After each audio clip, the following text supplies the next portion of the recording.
Starting with the name of Allah, the most gracious and merciful. Today we will talk about the last part of the first chapter of Pharmacology 1, which is Introduction to Pharmacology. यानी हमने first chapter को start किया था जिसमें हमने जितनी भी basic concept थे फार्माकोलॉजी की, जिसको हम बार बार रिपीट करते हैं जब हम फार्माकोलॉजी की स्टडी करते हैं, उसको हमने स्टार्ट किया था। और आज हम उसकी जो लास्ट पार्ट है उसको हम कवर करेंगे, जिसमें हम अगेन मुख्तलिफ़ किस्म की जो बेसिक कंसेप्ट है उसके रिलेटेड हम बात करें। टाइप ऑफ मेडिकेशन ऑर्डर, तो मेडिकेशन ऑर्डर ये बहुत ज़्यादा इंपॉर्टेंट है क्योंकि डिफरेंट फिजिशियन जो है वो मुख्तलिफ़ किस्म की मेडिकेशन ऑर्डर लिखते हैं एंड एज अ नर्स हमें ज़रूरी है कि हम उसके मेडिकेशन ऑर्डर को जो है वो अच्छी तरीके से अंडरस्टैंड करें। तो उसके लिए मुख्तलिफ़ किस्म की जो है वो टर्म यूज़ होते हैं, मुख्तलिफ़ किस्म की जो है एब्रीविएशंस यूज़ होते हैं। तो आप लोगों को उसका पता होना चाहिए कि ये एब्रीविएशन किसके लिए जो है इस्तेमाल किया जाता है, इस जो है मेडिकेशन ऑर्डर का मतलब क्या है, ये किस टाइम पे हम जो है वो फॉलो करते हैं। तो इसके लिए बहुत ज़्यादा ज़रूरी है किसी भी नर्स के लिए व्हेन ही और she is doing his her practice inside the hospital. तो सबसे फर्स्ट जो है उसको हम कहते हैं स्टेट ऑर्डर। तो state order immediate needed immediately, यानी वो ऑर्डर जो कि बहुत ज़्यादा ज़रूरी हो, यानी पेशेंट को क्रिटिकल स्टेज में जब भी हम कोई मेडिकेशन जो है वो दे देते हैं तो इसके लिए स्टेट ऑर्डर होना चाहिए। यानी स्टेट का मतलब यह है कि ये इमीडिएटली जो है पेशेंट के लिए ज़रूरी है, यानी वो मेडिसिन इमीडिएटली पेशेंट के लिए वो ड्रग जो है वो ज़रूरी है। Single order given only once, single order यानी जिसको हम ODP कहते हैं या वंस अ डे, यानी मतलब यह है कि जिसको हम दिन में एक दफ़ा पेशेंट को दे देते हैं, एडमिनिस्टर करते हैं। PRN, यानी PRN ये एक मेरे ख्याल में ग्रीक वर्ड्स है जिसकी एब्रीविएशन है प्रोरिनेटा, यानी प्रोरिनेटा ये एक ग्रीक टाइप्स का वर्ड्स है जिसके लिए ये एब्रीविएशन PRN जो है यूज़ किया जाता है, गिवन एज नीडेड। तो इसका मतलब यह है गिवन एज नीडेड, यानी ज़रूरत के मुताबिक, या इसके लिए हम SOS भी जो है लिख सकते हैं, SOS ऑर्डर भी हम इसके लिए जो है ये वर्ड्स भी यूज़ कर सकते हैं SOS, यानी जब पेशेंट को ज़रूरत हो। कुछ मेडिकेशन की ऑर्डर इस तरह होती है कि वो पेशेंट की चार्ट पे कोई फिजिशियन मेंशन करता है, ऑर्डर करता है, लेकिन इसके साथ PRN या SOS लिखा होता है कि अगर पेशेंट को ज़रूरत बन जाए, ज़रूरत हो जाए, तो इस वक्त आप लोगों ने वो ऑर्डर जो है वो पेशेंट के लिए इस्तेमाल करना है। अदरवाइज़ आप लोगों ने जो है ये मेडिसिन या ये ड्रग्स पेशेंट को नहीं देना है।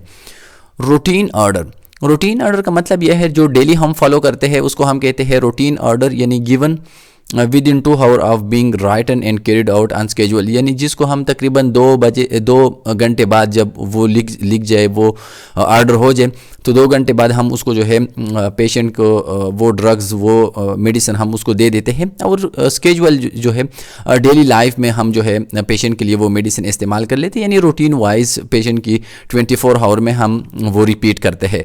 स्टैंडिंग ऑर्डर, यानी स्टैंडिंग ऑर्डर का मतलब क्या है, written in advance carried out under specific circumstances, यानी ये कुछ एडवांस जो है सिचुएशंस में पेशेंट्स के लिए जो है वो लगाई जाती है। जब कोई इस तरह सिचुएशंस होती है जिसमें कुछ स्पेसिफिक ड्रग्स की ज़रूरत होती है, तो इसमें जो है स्टैंडिंग ऑर्डर जो है वो हम फॉलो करते हैं। और कोई फिजिशियन जो है वो कुछ मेडिसिन जो है वो एडवांस या एक स्पेसिफिक सिचुएशंस में वो कुछ मेडिसिन जो है वो एडवाइस करते हैं, और दोबारा जो है वो हम रूटीन पे इस्तेमाल नहीं करते, बल्कि कुछ स्पेसिफिक जो है सिचुएशंस के लिए हम उसको जो है इस्तेमाल करते हैं। Basic principles safety in medication administration, 3 checks and 7 rights.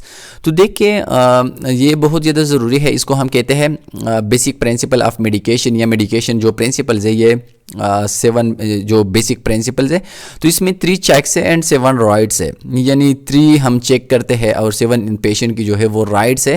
तो ये बहुत ज़्यादा ज़रूरी है किसी भी जगह जब आप मेडिकेशन ड्रग्स पेशेंट को एडमिनिस्टर करते हैं, तो इससे पहले यानी ड्रग एडमिनिस्ट्रेशन से पहले आपको ये अंडरस्टैंड रखना, ये समझना ये बहुत ज़्यादा ज़रूरी है। यानी राइट पेशेंट, यानी जो भी ड्रग आप पेशेंट को देते हो तो उसके लिए राइट पेशेंट ढूंढना ज़रूरी है। ऐसा ना हो कि एक फ़ाइल आप किसी दूसरे पेशेंट की फ़ाइल के साथ मिक्स करें और आपको पता ना चले और एक पेशेंट की ड्रग किसी दूसरे पेशेंट को एडमिनिस्टर करे। तो सबसे पहले राइट पेशेंट यानी करेक्ट पेशेंट को आप लोगों ने सेलेक्ट करना है।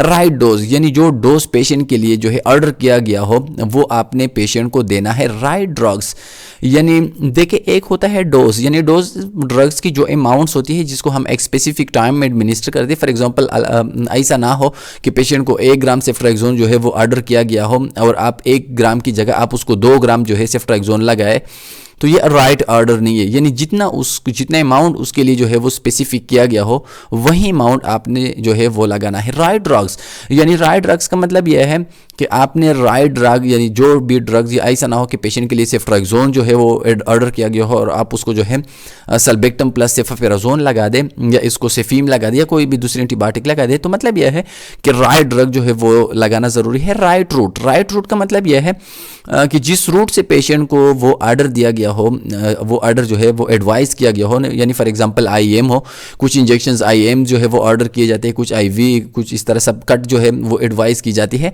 तो आप लोगों ने वही ऑर्डर फॉलो करना है। ऐसा ना हो कि एक इंजेक्शन जो है वो आईएम ऑर्डर किया गया हो और आप उसको आईवी लगा दे। राइट टाइम का मतलब यह है कि कुछ मेडिसिन जो है वो ओडीज होती है, कुछ एचएस होती है जिसको हम नाइट टाइम पे यूज़ कर लेते हैं, इस तरह कुछ ओडी बीडीज की आईडीज होती है। तो आपने उस स्पेसिफिक टाइम पे वो ड्रग्स जो है वो लगाना है। ऐसा ना हो कि आप एचएस की जो ड्रग्स है जिसको हम नाइट टाइम पेशेंट को देते हैं वो आप सुबह लगा दे। तो इस तरह नहीं, बल्कि राइट टाइम जो भी करेक्ट टाइम हो ड्रग्स के लिए वो आप लोगों ने इस्तेमाल करना है। राइट फ्रीक्वेंसी का मतलब यह है कि अगर वो ओडी है तो आपने जो है 24 आवर में एक दफ़ा उसको देना है, वो ड्रग्स पेशेंट को देना है। अगर वो बीडी है तो 2 दफ़ा आपने उस ड्रग्स को देना है। अगर टीडीएस है तो 3 टाइम्स आपने जो है वो 24 आवर में वो ड्रग्स देना है। तो मतलब यह है कि फ्रीक्वेंसी जितनी भी अमाउंट में हो आप लोगों ने वही फॉलो करना है। राइट डॉक्यूमेंटेशन का मतलब यह है कि अक्सर जब हम प्रैक्टिस करते हैं इनसाइड द हॉस्पिटल तो हम पेशेंट को एक ड्रग्स जो है वो लगा देते हैं, लेकिन हम उसकी डॉक्यूमेंटेशन नहीं करती। पेशेंट के चार्ट के ऊपर हम उसको मेंशन नहीं करते।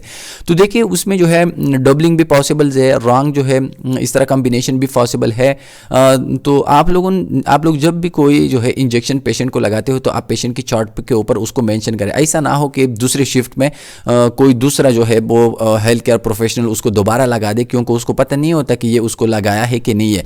तो डॉक्यूमेंटेशन जो है ये बहुत ज़्यादा इंपॉर्टेंट है जो है डबलिंग को प्रिवेंट करने के लिए, डबल डोज जो है इससे पेशेंट को प्रिवेंट करने के लिए, क्योंकि पता नहीं चलता कि पेशेंट को जो है कब जो है वो ये इंजेक्शंस या ये मेडिसिन जो है इसको मिला है। तो इसके लिए आप लोगों ने राइट डॉक्यूमेंटेशन जो है करेक्ट टाइम आप लोगों ने लिखना है और पेशेंट के चार्ट के ऊपर इसको डॉक्यूमेंट करना है। सोर्स ऑफ ड्रग्स यानी सोर्सेज ऑफ ड्रग्स का मतलब यह है कि ड्रग्स जो है जो कि ह्यूमन की फिजियोलॉजी को चेंज करती है, उसको हम कौन कौन से सोर्स से हम हासिल कर सकते हैं। यानी ड्रग हम कहाँ से हासिल कर सकते हैं। जितनी भी ड्रग्स हम ये सेफ्ट्राक्सोन, ये क्वेनिन, डिजोक्सिन वगैरह हम यूज़ कर लेते हैं, ये हम कहाँ से हासिल कर सकते हैं। तो इसके लिए मुख्तलिफ़ किस्म की सोर्सेज है। The source of drug should be natural और सिंथेटिक। तो देखिए इसकी 2 सोर्सेज हो बेसिकली, अगर हम उसके बारे में बात करें तो एक होता है नेचुरल और दूसरा है सिंथेटिक। नेचुरल का मतलब यह है कि जिसको हम किसी लिविंग थिंग से हासिल करें, किसी प्लांट से हासिल करें, और सिंथेटिक का मतलब यह है कि जिसको हम किसी इंडस्ट्रीज़ में हम मुख्तलिफ केमिकल्स की जो है कॉम्बिनेशन से उसको हासिल करें तो उसको हम कहते हैं सिंथेटिक। अब देखिए नेचुरल सोर्सेज यानी वो लिविंग थिंग्स जिससे हम ड्रग्स को हासिल कर सकते हैं। सबसे पहले इसमें है प्लांट, यानी plant is the main source of drugs. यानी जितनी भी ड्रग्स है मेजॉरिटी वो हम हासिल करते हैं प्लांट से। तो इसकी एग्जांपल है एट्रोपिन, मॉर्फिन, क्योनिन, डिजोक्सिन, पेलोकार्पाइन, वो साइकोस्टिग्माइन। तो ये जितनी भी ड्रग्स है आप उसकी एग्जांपल को याद रखें। बाकी ये ड्रग्स कहाँ पे यूज़ होते हैं, ये कौन कौन से ड्रग्स है, मैकेनिज्म ऑफ एक्शंस क्या है, इसके मुतालिक आप जो है मज़ीद अपने कमिंग लेक्चर में जो है आप अच्छी तरीके से अंडरस्टैंडिंग हासिल करेंगे। दूसरी नेचुरल सोर्स जो है इसको हम कहते हैं एनिमल सोर्स, यानी वो ड्रग्स जिसको हम एनिमल से हासिल कर सकते हैं। तो इसमें है इंसुलिन, हेपारिन जो कि ब्लड थिनर है, गोनेडोट्रोफिन्स एंड एंटी टॉक्सिक सीरा। तो ये जितने भी ड्रग्स है इसको हम हासिल कर सकते हैं एनिमल से, यानी लिविंग एनिमल से। अब जो थर्ड वन है इसको हम कहते हैं मिनरल, यानी कुछ मिनरल्स जो है उससे भी हम जो है मुख्तलिफ़ किस्म के ड्रग हासिल कर सकते हैं, जिस तरह मैग्नीशियम सल्फेट है, एल्यूमिनियम हाइड्रोक्साइड है, आयरन सल्फर है एंड रेडियो एक्टिव आइसोटोप्स है जो कि कैंसर या मुख्तलिफ़ किस्म की रेडियोथेरापी में यूज़ होती है। तो ये मुख्तलिफ़ किस्म के मिनरल से हम इसको हासिल कर सकते हैं। माइक्रो ऑर्गेनिज्म, देखिए कुछ जो है ड्रग्स वो हम माइक्रो ऑर्गेनिज्म से हासिल कर सकते हैं, यानी जितने भी माइक्रो ऑर्गेनिजम्स है which we can't see with naked eyes, तो उनसे हम जो है हासिल कर सकते हैं। कुछ ड्रग्स इस तरह भी है जो कि माइक्रो ऑर्गेनिज्म से हासिल की जाती है। Antibacterial agents are obtained from some bacteria and fungi. तो देखिए जितनी भी एंटीबैक्टीरियल्स है तो मोस्टली जितने भी एंटीबायोटिक्स है वो हम हासिल कर सकते हैं माइक्रो ऑर्गेनिज्म से या फंजाई से। वी दस have penicillin, cephalosporin, tetracycline and other antibiotics. और ये जितनी भी एंटीबायोटिक्स है यानी पेनिसिलिन है, सेफेलोस्पोरिन है और टेट्रासाइक्लिन है और कुछ जो है दूसरे एंटीबायोटिक्स है उसको हम हासिल कर सकते हैं माइक्रो ऑर्गेनिज्म से। Human, some drugs are obtain from man. तो देखिए कुछ ड्रग्स जो है उसको हम ह्यूमन बींग के बॉडी से, ह्यूमन बींग से हम हासिल कर सकते हैं। और इसकी एग्जांपल है एमिनोग्लोबुलिन फ्रॉम ब्लड, यानी जितने भी एमिनोग्लोबुलिन्स है जिसको हम इम्यूनिटी बूस्टर करने के लिए, इम्यूनिटी को एनहांस करने के लिए हम पेशेंट को देते हैं। Growth hormone from interior pituitary glands, और जितने भी ग्रोथ हार्मोन्स है, जीच हार्मोन्स जिसको हम कहते हैं जो कि ग्रोथ को पॉसिबल बनाता है, उसको हम हासिल कर सकते हैं इंटीरियर पिट्यूटरी ग्लैंड से। And chorionic gonadotrophin from the urine of pregnant women. और इस तरह गोनेडोट्रोफिन्स है जिसके ज़रिए हम प्रेगनेंसी टेस्ट भी करते हैं। तो ये हम हासिल करते हैं कहाँ से, जो यूरिन्स होता है प्रेग्नेंट वुमेन की, वहाँ से हम उसको हासिल करते हैं। तो देखिए ये मुख्तलिफ़ किस्म की थेराप्यूटिक यूज़ के लिए जो है इस्तेमाल करते हैं, लेकिन ये जितनी भी ड्रग्स है इसको हम हासिल कर सकते हैं ह्यूमन से। सिंथेटिक, अब देखिए सिंथेटिक जिस तरह मैंने आपको स्टार्ट में बताया कि सिंथेटिक वो ड्रग्स है जिसको हम किसी लेबॉर्ट्री में हम किसी केमिकल्स के कम्बिनेशन से हम उसको जो है हासिल करें तो उसको हम कहते हैं सिंथेटिक, यानी हम उसको सिंथेसाइज करते हैं। Most drug are no synthesize. मुख्तलिफ ड्रग जो है ये इंडस्ट्रीज़ में without living, without human, without micro organism इसको हासिल किया जाता है। और इसकी एग्जांपल है क्योनोलोन्स जो कि हम यूज़ कर लेते हैं मलेरिया के लिए। ओमेप्राजोल्स है, सल्फोनामाइड्स है, पिनिक्रोनियम है, इस तरह न्यूस्टिगमाइन है। Some are no produce by recombinant DNA technology, human insulin. और इस तरह कुछ जो है ह्यूमन जो रिकॉम्बिनेंट डीएनए टेक्नोलॉजी से, जो मॉडर्न टेक्निक्स है, मुख्तलिफ़ किस्म की टेक्निक्स है बायोटेक्नोलॉजी की, उसके ज़रिए भी हम हासिल कर सकते हैं, जिसकी एग्जांपल है इंसुलिन। तो मतलब यह है कि कुछ जो है ड्रग्स इसको हम लेबॉर्ट्रीज़ के अंदर सिंथेसाइज कर सकते हैं मुख्तलिफ़ किस्म की केमिकल्स को मिलाने से, और इसके ज़रिए हम जो है ह्यूमन बॉडी की जितनी भी डिजीज़ है उसकी ट्रीटमेंट को हम पॉसिबल बना सकते हैं। तो ये मुख्तलिफ़ किस्म की सोर्सेज है। अगर MCQs में पूछा गया कि फॉर एग्जांपल इंसुलिन हम कहाँ से हासिल कर सकते हैं, फॉर एग्जांपल ग्रोथ हार्मोन की मेन सोर्स कहाँ है, तो आप लोगों को ये याद रखना है कि ग्रोथ हार्मोन लेट सपोज वो हम हासिल कर सकते हैं ह्यूमन बींग से। इम्यूनोग्लोबुलिन जो है वो हम हासिल कर सकते हैं ह्यूमन बींग से। तो इस तरह ये आप लोगों ने याद रखना है। MCQs में अगर पूछा गया then you will be able to give them a correct answer. Classification of drugs, अब देखिए ड्रग्स की क्लासिफिकेशंस क्या है, यानी कुछ ड्रग देके हम थेराप्यूटिक्स के लिए इस्तेमाल कर सकते हैं, कुछ जो है हम मुख्तलिफ़ किस्म की डिजीज़ के डायग्नोसिस के लिए इस्तेमाल कर सकते हैं। तो बेसिकली ड्रग्स की क्लासिफिकेशन हम किस तरह कर सकते हैं। Drugs can be categorised in a number of way. In pharmacology, a drug can be classified by its chemical activity or by the condition that it treat। तो देखिए यहाँ हम केमिकल एक्टिविटीज़ के बेस पे, यानी ड्रग वो कौन सी activities करता है इनसाइड द ह्यूमन बींग, हम उसके बेस पे भी हम उसको जो है क्लासीफाई कर सकते हैं, या हम इसको क्लासीफाई कर सकते हैं on the condition it treat, यानी वो कौन कौन से कंडीशंस है। यानी फॉर एग्जांपल जिस तरह हम बैक्टीरिया की बात करते हैं तो बैक्टीरिया जो है वो माइक्रो ऑर्गेनिजम्स को किल करते हैं। हम एंटीफंगल की बात करें तो फंजाई को किल करती है। तो इस तरह भी हम क्लासिफिकेशन कर सकते हैं कि डिजीज़ की रिलेटेड स्पेसिफिक वो डिजीज़ जो कि एक स्पेसिफिक ड्रग उसको ट्रीट करता है, तो उस रिलेटेड हम भी उसको जो है क्लासिफाई कर सकते हैं। In general drug are classified based on therapeutic classification. Therapeutic classification जिस तरह हमने बात की condition that it may treat, यानी वो कौन से ड्रग्स है जो कि एक स्पेसिफिक डिजीज़ को ट्रीट करते हैं, तो उसको हम कहते हैं थेराप्यूटिक्स क्लासिफिकेशन। दूसरा है pharmacology classification based on mechanism of actions and mood off action. Pharmacology classifications का मतलब यह है कि ड्रग किस तरह ह्यूमन बॉडी के अंदर अपना काम करता है, यानी फार्माकोकाइनेटिक और फार्माकोडायनेमिक्स के बारे में जो हमने बात की, अगर उस बेस पे हम उसको क्लासिफाई करें तो उस क्लासिफिकेशन को हम कहते हैं फार्माकोलॉजी क्लासिफिकेशन। थर्ड जो है इसको हम कहते हैं केमिकल क्लासिफिकेशन। केमिकल क्लासिफिकेशन का मतलब यह है कि ड्रग के अंदर कौन से केमिकल्स है, तो उन केमिकल के बेस पे हम ड्रग्स को जो है डिफरेंट कैटेगरीज में जो है हम इसको डिवाइड करती है। तो जो लास्ट वन है फोर्थ वन, इसको हम कहते हैं लीगल क्लासिफिकेशन। अब देखिए लीगल क्लासिफिकेशंस का मतलब यह है कि इस ड्रग्स जो है ये अलाउड है, ये अलाउड नहीं है, ये प्रेगनेंसी के लिए सेफ़ है, प्रेगनेंसी में हम उसको नहीं दे सकते, ड्रग की स्केजुअल क्या है, ये जो है हम किस तरह इसकी एडवर्स इफेक्ट वगैरह को हम कंट्रोल कर सकते हैं, तो इसको हम कहते हैं लीगल क्लासिफिकेशन। यानी कंट्रोल सब्सटेंसेस, यानी मुख्तलिफ़ किस्म के सब्सटेंसेस को हम बहुत ज़्यादा कंट्रोल करते हैं, जिस तरह हीरोइंस है, मुख्तलिफ़ किस्म के जो है ड्रग्स है जिसको हम बहुत ज़्यादा जो है इसकी चेक एंड बैलेंस करते हैं ताकि सोसाइटी इसके ऊपर ना आ जाए और एडिक्शन उसको काज ना हो जाए। इस तरह ड्रग्स कैजुअल्स है। एंड टेरोटोजेनिक रिस्क है। टेरोटोजेनिक रिस्क यानी प्रेगनेंसी के वक्त कुछ ड्रग जो है ये मदर के लिए सेफ़ नहीं होते और मदर के जो फिटस होती है यूट्रस के अंदर उसके लिए जो है ये डेंजरस बन सकते हैं, तो इसको हम कहते हैं टेरोटोजेनिक इफेक्ट। यानी प्लेसेंटा या यूट्रस के ऊपर ड्रग्स की जो इफेक्ट होती है उसको हम कहते हैं टेरोटोजेनिक रिस्क। तो अगर हम इसकी रिलेटेड ड्रग को क्लासिफाई करें कि कौन सा जो है ये मदर के लिए सेफ़ है प्रेगनेंसी में, कौन सा सेफ़ नहीं है, कौन सा ड्रग जो ये कम्युनिटी के लिए अच्छा है, कौन सा जो है ये डेंजरस है, तो इसको हम कहते हैं लीगल क्लासिफिकेशन। अब देखिए सबसे फर्स्ट जो हम बात करेंगे वो है थेराप्यूटिक कम्युनिकेशन। यानी जिस तरह हमने बात की कि थेराप्यूटिक कम्युनिकेशन का मतलब यह है कि वो कौन कौन से ड्रग्स है जो कि एक स्पेसिफिक डिजीज़ को ट्रीट करता है। तो अगर डिजीज़ की ट्रीटमेंट के रिलेटेड हम ड्रग को क्लासिफाई करें इन डिफरेंट ग्रुप्स, तो उसको हम कहते हैं थेराप्यूटिक्स क्लासिफिकेशन। यानी मलेरिया एक ड्रग जो है ट्रीट कर सकता है, टाइफाइड दूसरे ड्रग ट्रीट कर सकता है, इस तरह जो है कैंसर एक ड्रग ट्रीट कर सकते हैं, HIV कोई दूसरा ड्रग ट्रीट कर सकते हैं, तो इसको हम कहते हैं थेराप्यूटिक क्लासिफिकेशन। यानी means therapeutic classification is defined as organizing drug based on their therapeutic usefulness in treating particular disease. यानी कोई पर्टिकुलर डिजीज़ की ट्रीटमेंट के लिए जो स्पेसिफिक ड्रग यूज़ होता है, तो इसको हम कहते हैं थेराप्यूटिक क्लासिफिकेशन। फॉर एग्जांपल हम एग्जांपल लेते हैं कार्डियोवास्कुलर फंक्शंस की। यानी कार्डियोवास्कुलर की जितनी भी फंक्शन है, जितनी भी डिजीज़ है, इसके लिए मुख्तलिफ़ किस्म के ड्रग्स जो है यूज़ होते हैं। सबसे पहले for example usefulness and drug classification. यानी जो सबसे फर्स्ट वन है इसको हम कहते हैं एंटीकागुलेंट। यानी ड्रग की एक क्लास है जो कि जिसको हम कहते हैं एंटीकागुलेंट। अब एंटीकागुलेंट जो है ये क्यों इस्तेमाल होते हैं, इसका फंक्शन जो है इन्फ्लुएंस ब्लड क्लॉटिंग। यानी ये ब्लड की जो क्लॉटिंग है इसको जो है ये रिड्यूस करता है। इस तरह दूसरी क्लास है ड्रग्स की, इसको हम कहते हैं एंटी हाइपरलिपिडेमिक।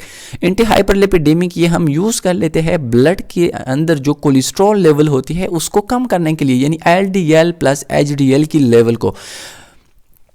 थर्ड जो है इसको हम कहते हैं एंटी हाइपरटेंसिव। अब देखिए ये एक क्लास है जिसमें एटिनालाल है, प्रोपेनालाल है, मुख्तलिफ़ किस्म के बीटा ब्लॉकर्स है जिसको हम एंटी हाइपरटेंसिव कहते हैं। ये एक क्लास है, लेकिन ये क्लास यूज़ होता है एक स्पेसिफिक डिजीज़ की ट्रीटमेंट के लिए और इसको हम कहते हैं लोअर ब्लड प्रेशर। यानी ये ब्लड प्रेशर अगर बढ़ जाए टेकिकार्डिया, तो टेकिकार्डिया को हम ट्रीट करने के लिए एंटी हाइपरटेंसिव यूज़ करते हैं।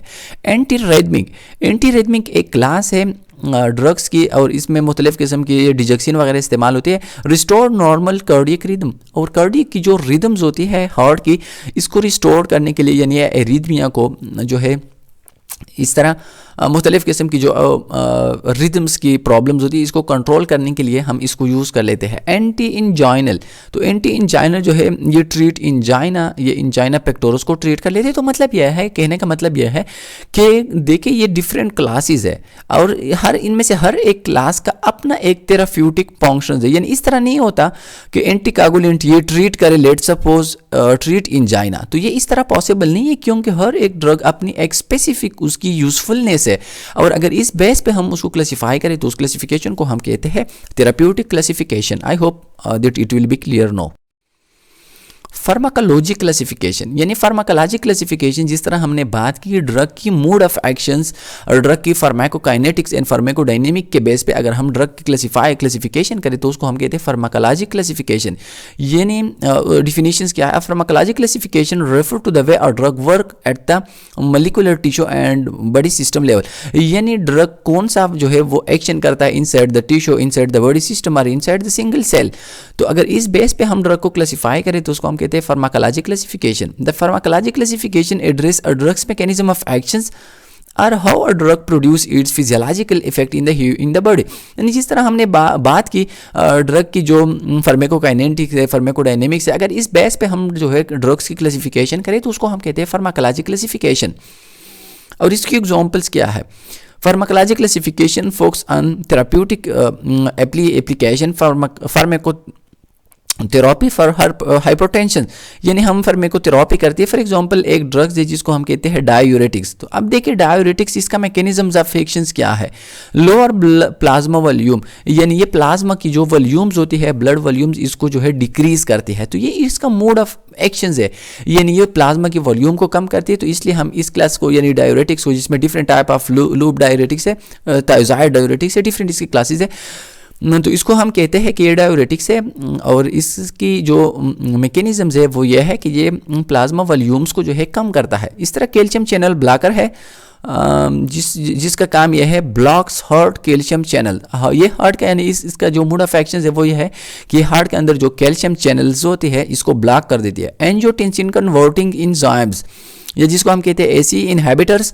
तो इसका काम क्या है, ब्लॉक्स हार्मोनल एक्टिविटी, हार्मोन्स की एक्टिविटी को ब्लॉक कर देती है। Adrenergic antagonist block physiological reaction to stress, ये स्ट्रेस की जो एक्शंस होती है इसको स्टॉप कर लेती है। एंड वाजोडायलेटर, ये वेसल को डायलेट करता है, यानी डायलेट पेरिफेरल ब्लड वेसल, जितने भी डिस्टल वेसल्स है, पेरिफेरल वेसल्स है, ये उनको डायलेट करते हैं। तो देखिए ये मुख्तलिफ किस्म के ड्रग्स है, ये डिफरेंट ड्रग्स है, लेकिन हर एक ड्रग्स का मैकेनिज्म जो है वो डिफरेंट है, यानी इसकी जो मैकेनिज्म्स है, how they can do their effect on the human body और how they can produce their effect, तो ये डिफरेंट है। That's why this classification is called pharmacologic classification. Chemical classification, यानी जिस तरह हमने बात की ड्रग्स की जो नेम्स है, ड्रग्स की जो केमिकल्स है जिससे ड्रग्स बने होते हैं, अगर उनकी बेस पे हम उसकी क्लासिफिकेशन करें तो उसको हम कहते हैं chemical classification. The three basic type of drug names are chemical, generic and trade names. तो देखिए केमिकल क्लासिफिकेशन के बेस पे अगर हम ड्रग्स की डिस्ट्रीब्यूशन करें तो इसमें एक है केमिकल, दूसरा है जेनेरिक और थर्ड है इसको हम कहते हैं ट्रेड नेम। ये बहुत ज़्यादा ज़रूरी है। अक्सर आप लोग जो है अपनी क्लिनिकल लाइफ में देखेंगे कि ये इसका जेनेरिक नेम है या इसका ट्रेड नेम है, तो आप लोग इसमें कंफ्यूज होंगे कि यार जेनेरिक नेम क्या है या इसमें ट्रेड नेम क्या है। तो you should understand this very easily. A chemical name is assigned using standard nomenclature established by the International Union of Pure and Applied Chemistry। तो देखिए जितने भी केमिकल्स नेम्स होती है इसके लिए एक इंटरनेशनल यूनियन है जिसको हम कहते हैं आईयूपीएसी। आईयूपीएसी जो है ये एक एब्रीविएशन है, international union of pure and applied chemistry. तो ये मुख्तलिफ किस्म के ड्रग्स को, मुख्तलिफ किस्म की केमिकल्स कंपाउंड्स को डिफरेंट नेम देते हैं। जितने भी ऑर्गेनिक्स कंपाउंड्स है ये उनको डिफरेंट नेम्स देती है और इन नेम्स को हम कहते हैं केमिकल नेम या इसको हम कहते हैं आईयूपीएसी नेम। तो वो नेम जो कि आईयूपीएसी वाले उसको देते हैं, international union of pure and applied chemistry वाले उसको कोई नेम दे दे तो उस नेम को हम कहते हैं chemical name. A drug has only one chemical name which help in predicting a substance's physical and chemical properties। और देखिए जितनी भी आईयूपीएसी नेम जो है दिए जाते हैं, हर एक ड्रग्स की एक सिंगल आईयूपीएसी नेम्स होती है और ये नेम दी जाती है उसकी फिजिकल, यानी ड्रग्स की फिजिकल जो है, इसकी बॉइलिंग पॉइंट क्या है, मेल्टिंग पॉइंट्स क्या है, जो है इसके ग्रेविटीज कितना है, जो मुख्तलिफ किस्म की उसकी फिजिकल और उसकी केमिकल जितनी भी प्रॉपर्टीज है उसके बेस पे ये आईयूपीएसी नेम जो है ये ड्रग्स को दी जाती है। तो एमसीक्यूज में ये भी आप लोगों से पूछा जा सकता है कि आईयूपीएसी नेम कौन से बेस पे दी जाती है। तो ये फिजिकल एंड केमिकल प्रॉपर्टीज के बेस पे आईयूपीएसी नेम दी जाती है और आईयूपीएसी नेम्स को हम कहते हैं केमिकल नेम। एग्जाम्पल्स क्या है, chemical name for aspirin is two acetoxy benzoic acid, यानी एस्प्रिन जो कि हम मोस्टली यूज कर लेते हैं, डेस्परिन है, अस्कार्ड है, लोप्रिन है, डिफरेंट इसके ब्रांड नेम्स है। तो इसमें एस्प्रिन है और एस्प्रिन्स की जो आईयूपीएसी नेम है या जो केमिकल नेम है इसको हम कहते हैं 2-एसिटॉक्सी बेंजोइक एसिड। तो ये इसका जो है ये आईयूपीएसी नेम है या इसको हम कहते हैं chemical name.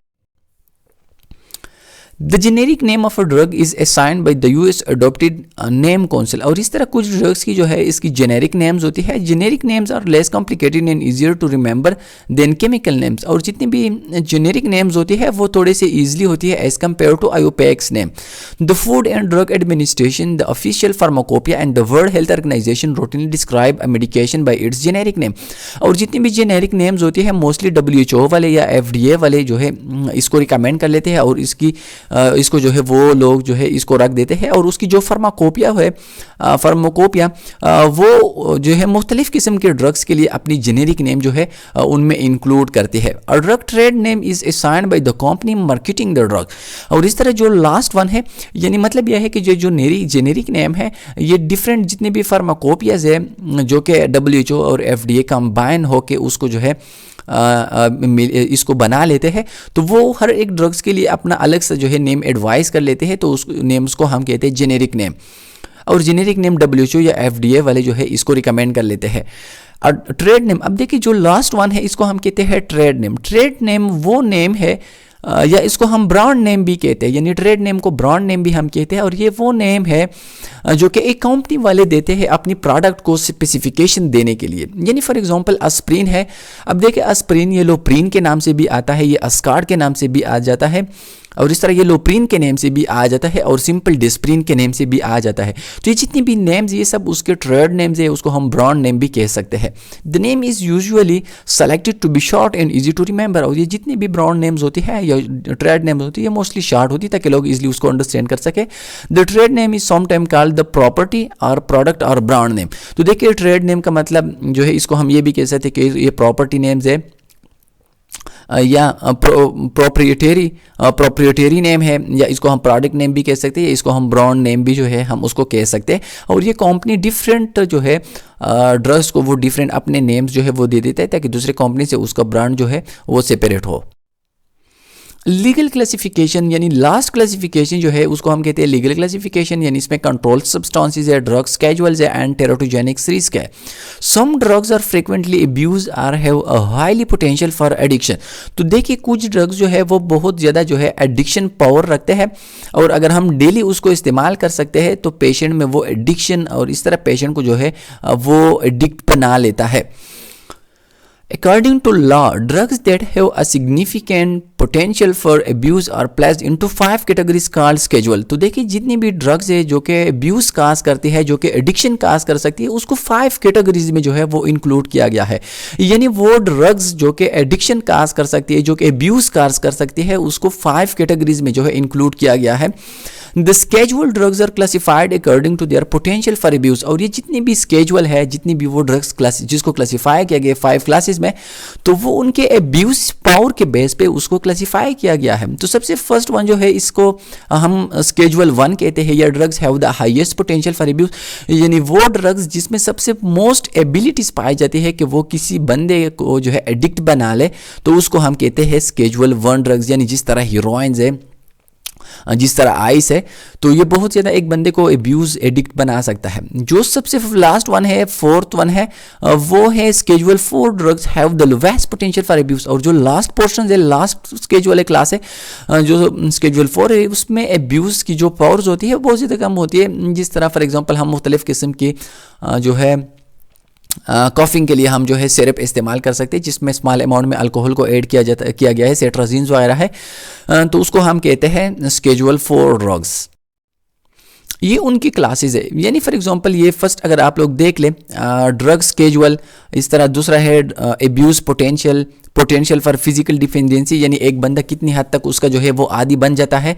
Potential for psychological dependency, यानी वो साइकोलॉजिकली उसको जो है कितनी जो है इस ड्रग्स की जो सेंसेशंस होती है उसको फील होती है, एग्जांपल्स क्या है, और थेराप्यूटिक्स इफेक्ट उसकी क्या है, यानी किस तरह हम उस ड्रग्स को हम किसी डिजीज़ की ट्रीटमेंट के लिए इस्तेमाल कर सकते हैं। क्योंकि मुख्तलिफ किस्म के ड्रग्स है, जिस तरह आप लोग ट्रामाल ग्रेविनेट या नलबीन ग्रेविनेट को आप लोग देखते हैं तो मुख्तलिफ लोग उसके एडिक्ट बन गए हैं। तो अब देखिए ये कुछ हद तक हम उसको थेराप्यूटिक पर्पस के लिए भी इस्तेमाल कर सकते हैं। फॉर एग्जांपल हार्ट पेन हो तो उसको हम नलबीन ग्रेविनेट पेशेंट को लगा देते हैं, लेकिन अगर हम उसकी जो स्केजुअल है अगर हम उसको इंक्रीज करें तो पेशेंट उसका एडिक्ट भी बन सकता है।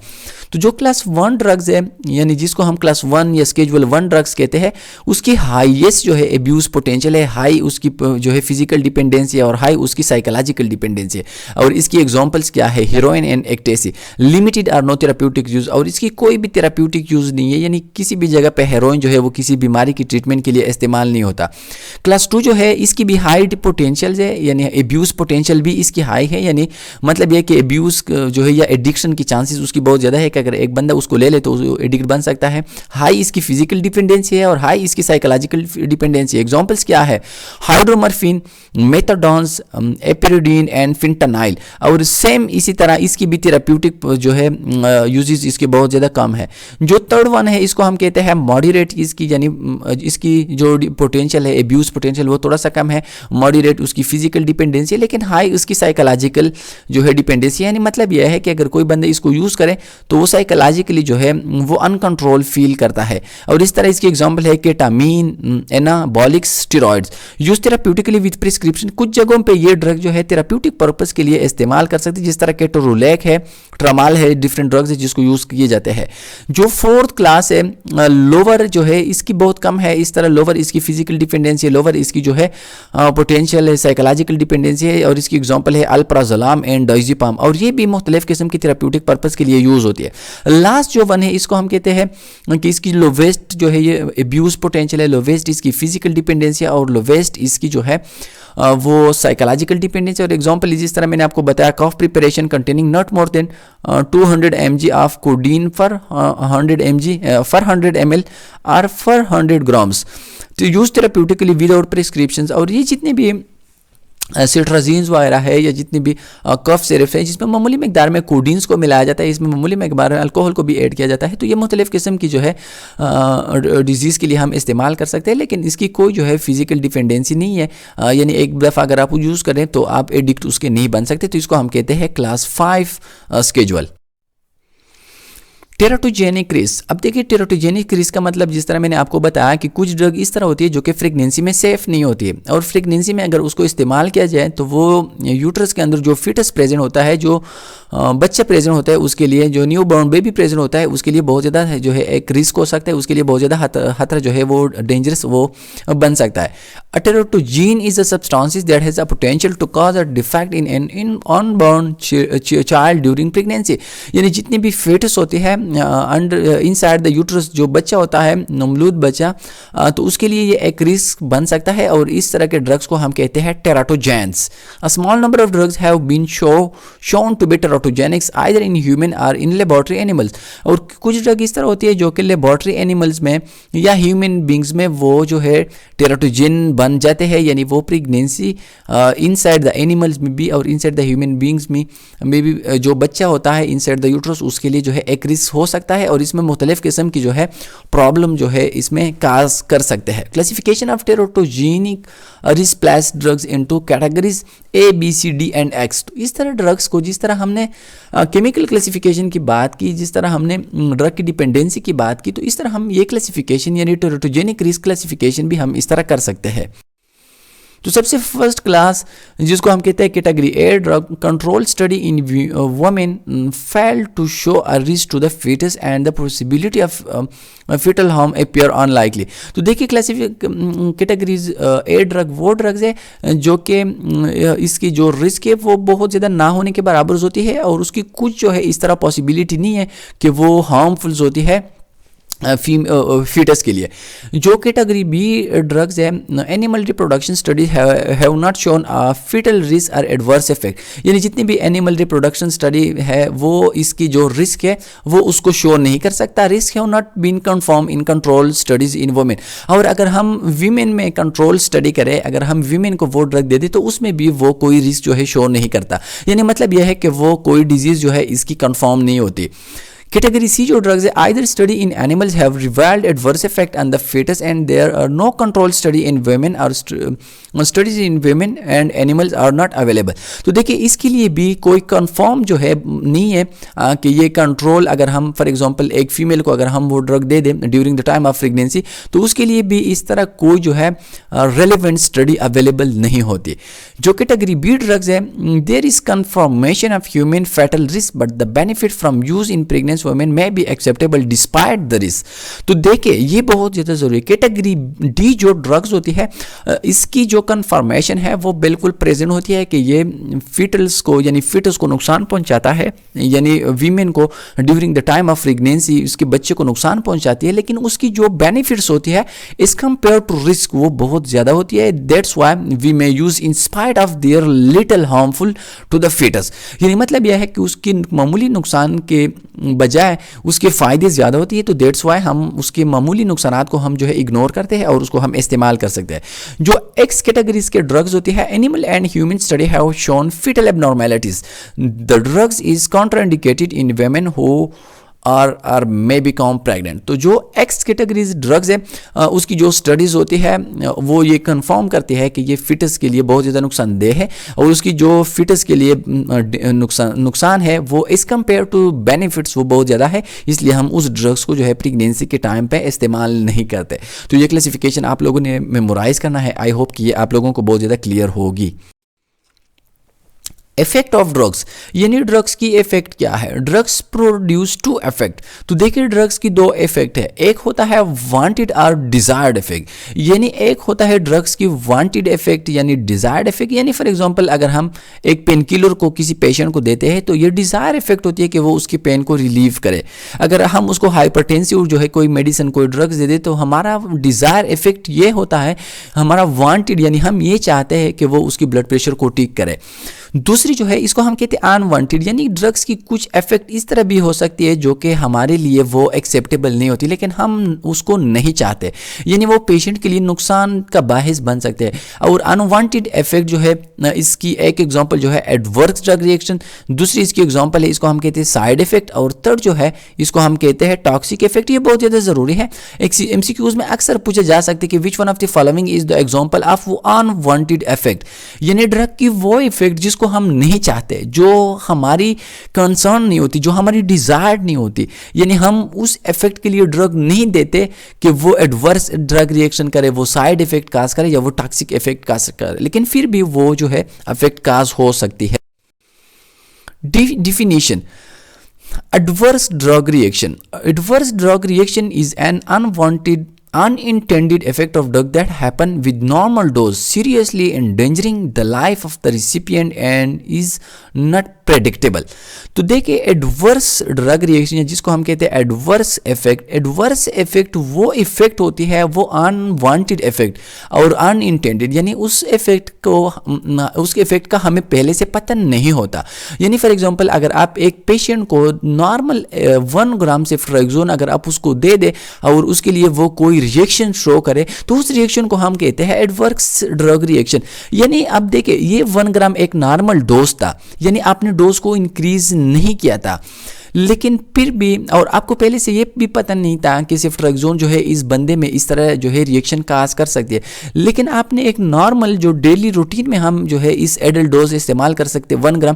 फॉर एग्जांपल आपने एक 1 ग्राम जो सेफ्ट्राक्सोन एक पेशेंट को इंजेक्ट किया तो इसके रिलेटेड उसने कोई जो है ड्रग रिएक्शन शो की। अब देखिए ये नॉर्मल डोज था और सीरियसली इंडेंजरस, और इसकी वजह से पेशेंट की जो लाइफ है वो जो है खतरे में पड़ सकती है, और इस तरह ये नॉट प्रिडिक्टेबल होती है, यानी हमें पहले से पता नहीं होता कि ये ड्रग जो है इस पेशेंट में इस तरह जो है प्रॉब्लम काज कर सकती है। तो इस तरह यानी not predictable unintended and unwanted drug reaction with normal dose is called adverse effect. यानी आप डोज को इंक्रीज नहीं करते, डेली लाइफ में जो डोज आप इस्तेमाल कर सकते हैं वो डोज आप लगाते हैं, लेकिन वो पेशेंट को जो है एक प्रॉब्लम काज कर सकती है जिसको हम कहते हैं एडवर्स ड्रग रिएक्शन। जिस तरह है कार्डियक अरेस्ट, यानी कुछ पेशेंट कार्डियक अरेस्ट में चले जाते हैं, कुछ पेशेंट को एनाफाइलेक्टिक शॉक होता है, जिस तरह मुख्तलिफ किस्म की रिएक्शंस काज हो सकती है, तो उस रिएक्शन को हम कहते हैं adverse drug reaction. Side effect क्या है? Side effect is also an unwanted unintended effect of that happen with normal dose, not seriously endangerous the life of the patient and is predictable. ये आप लोग memorise करें।